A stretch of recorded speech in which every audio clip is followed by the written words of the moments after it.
सदलगा येथील पूर नियंत्रणासाठी एनडीआरएफ कडून 250 स्वयंसेवकांना प्रशिक्षण।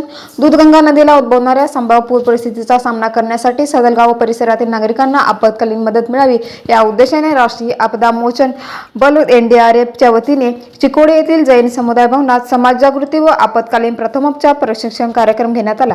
या प्रशिक्षणात चिकोडी व निपाणी येथील 4 टीममधील सुमारे 250 स्वयंसेवकांनी सहभाग घेतला। केंद्र सरकारच्या 10व्या वाहिनी एनडीआरएफच्या 10/P टीमचे कमांडर इन्स्पेक्टर एन गोपालकृष्ण यांच्या नेतृत्वाखाली पथकाने स्वयंसेवकांना पूरस्थितीत बचावकार्य करताना घ्यावयाची खबरदारी, जखमींना प्राथमिक उपचार, संकटग्रस्त नागरिकांना सुरक्षितपणे मदत करण्याच्या पद्धती तसेच आपत्तीच्या काळात स्वयंसेवकांची भूमिका याबाबत मार्गदर्शन केले। प्रशिक्षणादरम्यान जवानांनी प्रत्यक्ष प्रात्यक्षिकांद्वारे प्रथमोपचार, बचावकार्य आणि उपलब्ध साधनांचा योग्य वापर याचे प्रशिक्षण दिले। आपत्कालीन परिस्थितीत स्वतःची सुरक्षितता राखून तातडीने योग्य निर्णय घेण्याचे महत्त्वही स्पष्ट करण्यात आले।